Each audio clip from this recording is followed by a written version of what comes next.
Hey, it's Linda Winter from Winter Designs and Martelli Enterprises. It's time for another giveaway. This one is, oh my gourd, pressing matters. You know, oops, sorry, this guy this way.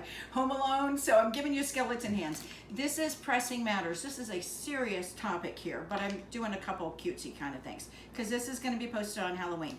This is my giveaway, pressing matters. We'll talk in detail about some of the things that fit there, but I'm going to give all of these goodies on the table. We'll go through them all one by one to one person, and I'll do the drawing in 2 weeks. So 2 weeks from October 31st, whatever that date is. I'll post all the information on my Winter Designs for Sewing and Quilting Facebook. It's winter opposite of loser, winter, winter, chicken dinner, not winter, spring, summer, fall.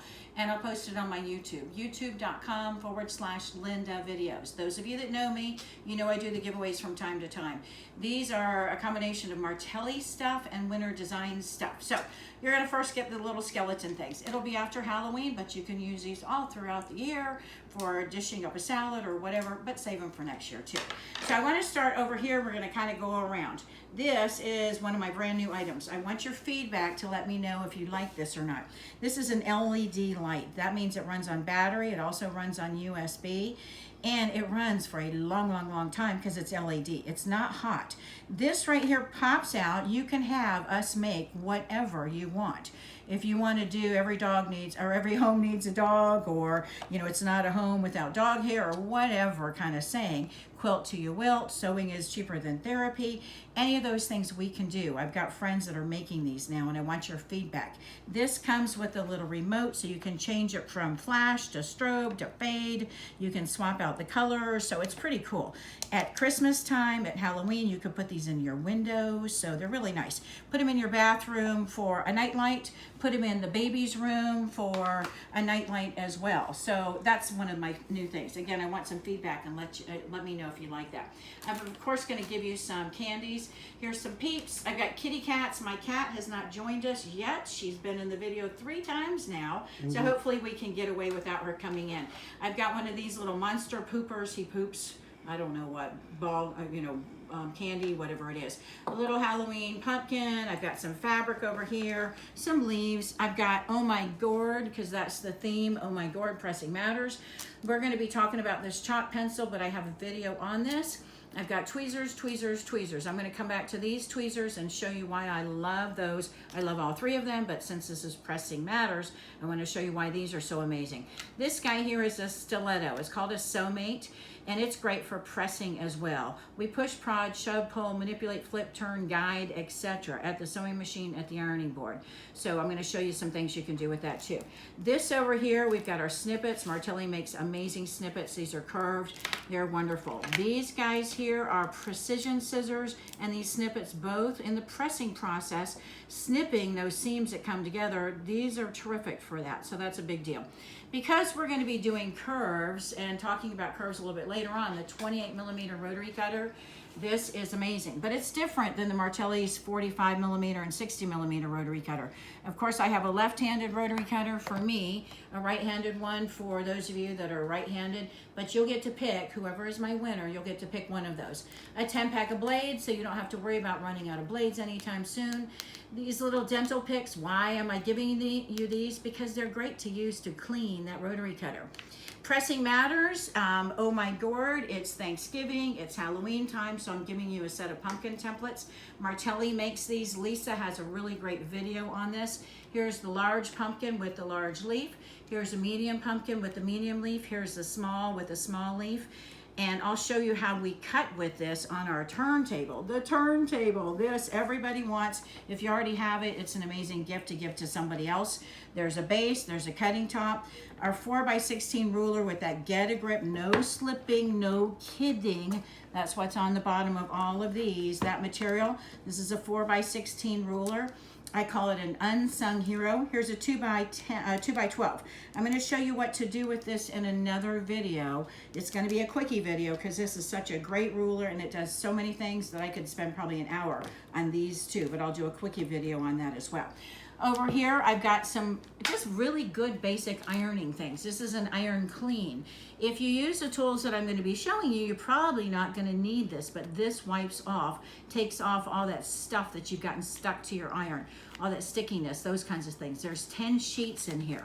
These little guys are wonderful. This, when you're pressing all of those places that are hard to get to, if you're doing clothing, if you're doing curves, if you've got something that you really want to get close to, this has a little pocket you can see here. And this is the material that firemen use. So it's really heat protected. So this is really great for that. Over here, I've got an iron shoe. This is from Bonash.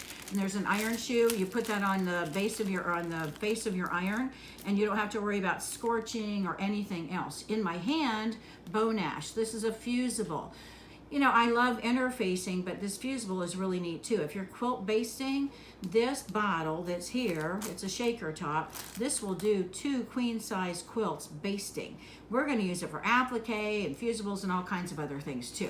This is a fusible sheet. If you haven't used one of these before, this is the giant sheet. This comes in 2 sizes that I have on my website. And this guy here, you can see I've got part of it pulled out. But if you're doing fusible, we would place our fabric inside, open that up, place your fabric down, put a little bit of powder, put the applique that you're going to put on top, cover that with this guy, and then press, and you don't ever have to worry about anything sticking. This stuff, that powder goes exactly where you want it to go, blow off any excess, but this is really cool too. The Get a Grip sheets, I'll talk about this a little bit later on. I've got gourds for decoration, so you're not getting those. You don't want me to spend the money on shipping those guys. This is a wool pressing mat, and this, our Get a Grip material, the same material that's here, the same material that's on the bottom of our rulers. We'll talk about that in more detail. I've got a round one. Hey, it goes with the turntable, of course, but then I also have a 12 by 18. Martelli makes a 12 by 18. We make a 16 inch. And then we also make a 36 by 24 that you can put right on top of your Martelli table. This little sheet here, it's a 12.5 by 19. This goes underneath, and again, I'll tell you more about that too. Since this is pressing matters, if you don't want to press, there are times you just don't have time, or projects that don't call for it, then I'm giving you a pack of the Sela tape. There's 5 different widths here of this tape, and then you've got a pair of scissors.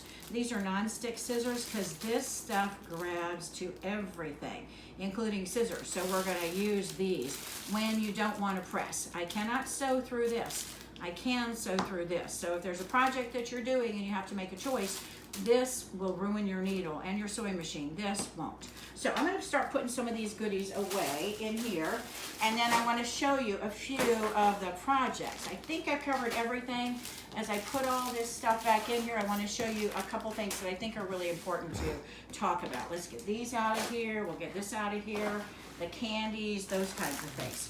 So the turntable, Martelli's turntable. I mentioned pressing matters, and pressing is huge. So before we start pressing, the idea of cutting is a big deal. We've got the Get a Grip kind of material on the back side. This grabs, finger here, you'll feel that it's centered. It's a huge base. The base, this is a velvety surface that goes down, that grabs your tabletop. It grabs your cutting mat, whatever it is where you're going to be using this. You've got a 16-inch surface here. When you go to cut, this guy here is going to be ideal for any curves like we have here, any smaller projects, anything where you're just doing small stuff. So that's where that 28 millimeter really works well with this. I'm going to show you our 28 millimeter, and I have my 45 millimeter that I put somewhere. Let me see. I'm going to reach out and grab. I had one available. There it is. Nope. All right, so I had one earlier out, so let me show you this. Martelli's rotary cutter, the 45 and the 60, we just roll it and it opens up. You hear that click, that exposes that blade. We tried to do that with the 28 millimeter. It just doesn't work for gravity and for physics and all of that stuff. I want you to see this part right here. And this, where I have this guide here, this is the closed position. You can see how that guard is covering up the blade. And I push this and lock it. That's tightening or loosening that, or tightening that spring. And now it's all the way open. Look how much blade is exposed. I've got a whole lot of blade here, so I can cut through a lot of fabric. This is open, all the way is closed. In between, right here and right here, where those are here, that's no man's land. This should never be in that position, and it should never be in that position. Can you see the difference there versus here? That's locked. This is now where it shouldn't be. This over here is where it shouldn't be. This is where it should be. So all the way open, all the way closed. Why? If you've got that in any other position and this sits in your suitcase, ask me how I know, that's going to slice up your fabric, your suitcase, your clothes, your fingers, whatever it is.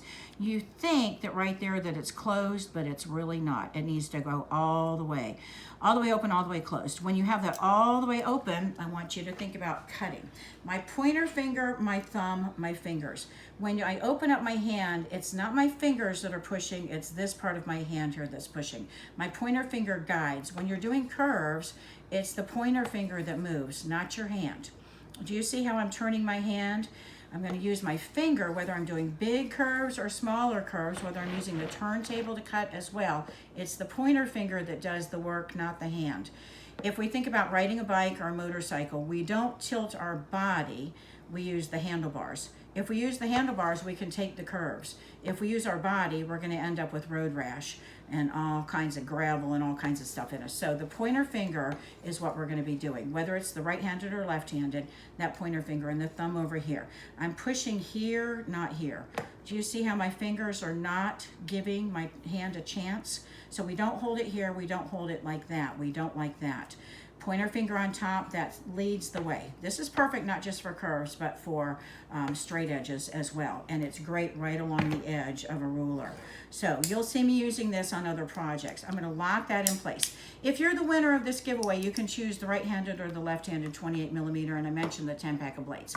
So this guy here, that grabs our turntable. We're going to cut beautifully consistently with our turntable because you've got such a large base with stainless steel ball bearings and a nice smooth glide. Let's talk about the pumpkins. You would use a fusible on the back on here, and we would be cutting, instead of just this fabric, you'd have an iron-on fusible. I want to fold my fabric in half, and I want to line up that first piece. So we're going to place that on the fold, and I'm doing this right-handed, so I'm going to turn my turntable around so I can do this left-handed, and when y'all are watching it, you're going to be saying, what?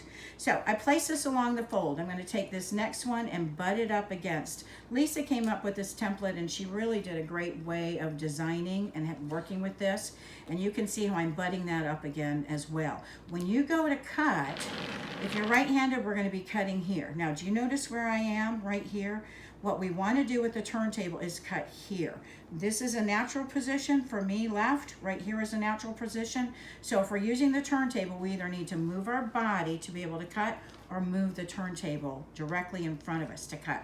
So I'm going to remove these two, and basically what we will be doing is cutting here. Now you can use on a regular mat, you can use that get a grip, that material to grab, or you can use the turntable as you cut. So we would basically be cutting like this. Place that next one right along, and then we would line that up, and we would cut as well. When you finished with that, this piece was already cut for here, then we place this on, and then we cut two. If you wanted to do a gourd, not a pumpkin, or a taller pumpkin, get rid of that one and place, get rid of this one, and then when you go to cut, it's going to give you a taller, thinner pumpkin. Lisa talks about that in the video. This is a small. The leaf is not going to be done out of orange fabric. Do that out of green, and then you can make your own stem. I'm giving you orange fabric so you can make a little pumpkin trivet. So I want to talk about the trivet. We're going to get rid of this, get rid of this. So this trivet, and why I'm giving you the get a grip material. I'm giving you 2 sheets here. Why? Because this makes really great trivets. So with the pumpkin template, with the fabric that I've given you, you can stitch those together. Either use a satin stitch or a zigzag. We're going to put the get a grip material on the back side. The get a grip material on the back side along with that fabric. When you go to stitch, because it's get a grip, this is going to grab the surface of your sewing machine. So what we want to put underneath it is a piece of typing paper or printer paper or tissue paper, wrapping paper, something like that. Tissue paper is really the best. What that's going to allow you to do is keep a layer between your sewing machine, and you can stitch those out. This turns into a hot plate or a trivet or whatever else. So you can see I've got a piece here. I want to flip it over because I want you to see this was touching printed material. The Get a Grip loves everything. It's going to grab and it will stick. If it's hot and humid and muggy, it's going to stick to a surface like that. So just beware that you're going to end up getting that not only on this material, but also on the back of your rulers too. I can take clear packing tape and get most of that off. That's not going to damage anything, but I don't want that to transfer onto my fabric. Okay, so let's get rid of this. And again, you can make trivets, hot pads, those kinds of things. All right, I want to bring over the wool mat because the wool mat is really what this is all about. Pressing matters. Pressing matters. So we've got this wool mat. If you know about the wool mats, then everything you've read about them, you probably have gotten a chance to test them out. It's true. They talk a lot about these wool mats, about how amazing they are, and they are super amazing. So I want to tell you some of the features. We've got the wool mat first, though, with our Get a Grip. The reason why I want that Get a Grip underneath is, do you see how that moves all over? If this is my dining room table, if this is my kitchen counter, if this is my beautiful sewing table, I don't want this slipping on there, and more importantly, I don't want any damage to the surface underneath. So Martelli made Get a Grip that goes right underneath that. You can see how that doesn't go anywhere. So when I go to press, pressing matters, when I go to press, I don't have to worry about this sliding anywhere. I also, with this, don't have to worry about it damaging my surface. Okay, so why are the wool mats so amazing? Well, they're 100% wool. This is a 1/2 inch. This is felted wool. That means it can handle steam and starch and all of that. If you love starch and you use starch a whole lot and this starts to get sticky, get a spray bottle and fill it with water and spritz, spritz, spritz. Get an old towel and just press and press and press to take that out. Okay, so I can use starch, I can use steam. If I'm steaming, what makes this so nice is that it brings back that steam. Because this is heat resistant, I don't have to worry about this and this getting hot.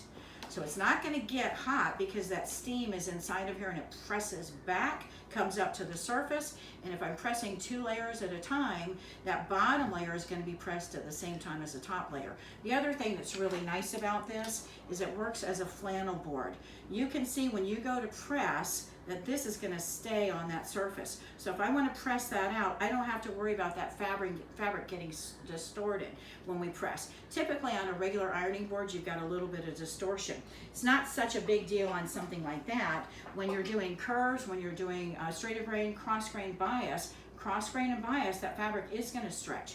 When you're doing a quilt block, something like this, I don't want distortion. You can see how beat up this is. It's been in my suitcase for quite a while. So when I go to press this, I want that fabric grabbing that wool surface so I get exactly what it is I like to do. So these guys here, I mentioned before. I've got 1/2 square triangles, so it's not that big of a deal. But if I were doing a mariner's compass, I would go in and snip and snip and snip and snip. These scissors are super sharp. They're so sharp that I use them as a seam ripper too. They're sharper and thinner than any seam ripper that's out there. But I could go snip, snip, snip. That's going to help that fabric lay down. Same thing with the snippets. The snippets all the way up, and you can see how that locks in place. We want to put them there, not here. If you've got them here, then that's going to end up when you go to squeeze, we're going to break this. So make sure that that locks all the way. The curves are up. I can turn this over and have those curves down. And again, snip, snip, snip. You'll see on the video that I have, I'll talk about holding the snippets a little bit differently depending on what the project is that you're doing. But I'm giving you snippets because snippets work really well at your ironing board too. So let's get rid of those, the scissors as well.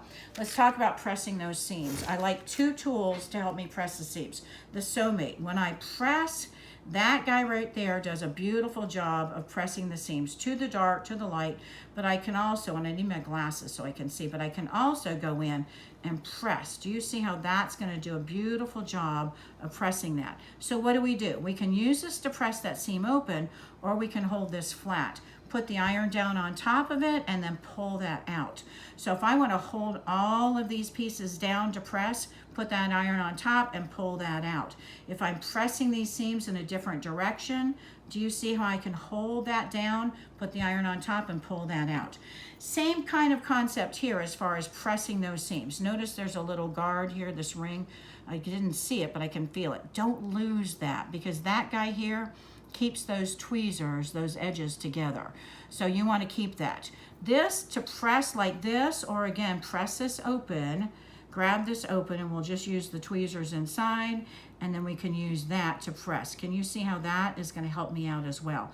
Sometimes when I don't want to go to the iron, I just don't have time, or I've got a smaller project, pressing with this, they do a beautiful job. Tweezers are great, grabbing, grabbing, grabbing, grab, grab, grab this way, but we're going to use them when we don't even have thread. So this really works really well with your pressing as well. So I'm going to be giving you both of those two as well. The little seam ripper that I have, why do I have this? Well, there's times where just getting in and ripping, ripping, ripping, this thing is super, super sharp. So that does a really good job of that as well. Why am I giving you this? When you are cutting something that has a lot of curves, that has a lot, you know, where you're not sure, the rotary cutter would do a good job cutting here, but we've got an elf stocking. The stocking basically has this kind of a curve. I'm not going to be able to, with any rotary cutter, to get in here. So follow along the template with this guy here. If we were cutting inside of here, I would take this and draw right inside of here before I cut it. Our chalk pencils work really well. The chalk here, and then you've got 4 pieces of chalk. There's white, red, yellow, and blue. So I'm giving you one of those too. Okay, so you've got this guy here that works beautifully with the turntable. I'm going to pull the turntable back. I think I've talked about most of the features. Let me think if there was anything else I wanted to tell you. Oh yeah, there's lots of things I want to tell you about this pressing mat that I haven't told you yet. So we talked about how it works kind of as a flannel board because your fabric really grabs. When we're pressing something like this, normally when you press this area here where I've got that excess, whether we're on the front side or the back side, when you press, it's raised up a little bit and there'll be a little bit of a sheen where that fabric is. With the wool mat, all of that sinks right into the wool, so we're not going to have a raised area here and we're not going to have that sheen. That wool, because it's so thick and the heat goes down in it, it just lets everything sink inside, so it gives everything a nice level surface. It makes you look like you're a better quilter than you are. So we know these are great for quilting. What about embroidery? If you've done any embroidery, it looks beautiful when it's in the hoop, but as soon as you take that hoop off, you start to get all those little puckers there. Place that on here, and when you go to press all those stitches, we're talking about doing 15,000, 60,000 stitches in a little area for a little logo. That's a lot of puckering, a lot of inconsistency, a lot of stress on that fabric. When you put that down on here and you press, it's going to sink down in and kind of disperse all of those stitches and make them consistent. So it really does a great job for embroidery as well. Tina's about to sneeze, it looks like, or her hands are killing her. I'm not sure which. Okay, so great for embroidery, great for sewing, great for quilting, great for crafting. You're going to love this. So what else do I want to tell you? You can use it as a flannel pressing mat. You can pin in here when you're pinning. Whether you're doing entree, whether you're doing rickrack, you can pin at an angle to really dig in there. But you can also pin in here if you're going to be doing any blocking. If you've got a block that's a little bit distorted, you can spritz with water and give it a little bit of a stretch and pin, pin, pin. If you do needlepoint or what is it? if you crochet or if you knit. I don't do either. I don't know how. But if you do any of that and you want to block it, pin, pin, pin, pin, pin, and it does a beautiful job of holding all of that in while you're using your steam, while you're pressing all of that in place. So the turntable here, did you notice when I put this down, I put it with the get a grip on the base. Then I put this here. The get a grip grabs that base, this grabs the wool mat. I didn't put it this way. As much as I love this combination, I don't want to take the chance. This is an expensive, really nice mat, so don't do that. Do this instead. I'm giving you these if you're the winner. And I'm also going to give you this. Why? So this I like to keep right next to my sewing machine. So I sew, and I've got this right here. This you can keep at your ironing surface, on your ironing board, wherever else you're going to be doing ironing. This is the 12 by 18, and you've got the get-a grip that goes with that as well. Okay, so I think I've told you almost everything that you're going to be getting. I think I've told you features about the wool mats. Pressing matters. It's a huge deal. I don't enjoy pressing, but all of these goodies here hopefully should give you some really nice ways to make what you do better. I just saw one more thing that I don't think I mentioned. Oh my gourd. Oh my gourd, pressing matters. That's what this giveaway is. Okay, so how do you enter? Winner Designs for Sewing and Quilting. www.winnerdesigns for Sewing and Quilting. No. www.facebook.com/winner, WINNER, designs for sewing and quilting. Or in Facebook, go search for Winner Designs for Sewing and Quilting. As soon as you type in Winner Designs for, you'll see me pop up. You'll look for Time for Another Giveaway. This video that I have posted here will have written directions down below. Like my page, like the comment, or like the video, add a comment. That enters you into Facebook. On my YouTube, www.youtube.com/Linda Videos if you're on your computer. If you're on your phone or you're on your iPad, go to YouTube and then click on, in the search box, type in Linda Videos, one word, Linda singular, videos plural. You'll see this video in the giveaways section. If you're on Facebook, you click on it, it'll launch you right to my YouTube. You have two ways to enter. You can enter on my YouTube page, you can enter on my Facebook page. Add a comment on both, like my page on Facebook, and then you're entered into the giveaway. So that is it. We've got 2 weeks for this to run. I'm drawing one name, and everybody's gonna get all of this stuff, plus all the goodies that I have in here. Good luck. I hope you got some great ideas, and I'm going to have all of this stuff as a bundle on my website. So if you're interested in buying all these things, I'll do a really nice discount on here. Plus, I'm going to have all of these products on sale on my website too. So if you don't want to take the chance on winning this giveaway, you can go to my Winner Designs for winnerdesigns.com website, and then you can purchase all these. And again, they're at a discount. And let me know what you think about the LED light, if that's something that you like, and if you have a favorite saying that you would like us to make for you, because we'll do custom stuff. Okay, thanks for watching. A little bit here, there, everywhere. I hope I covered everything, and good luck.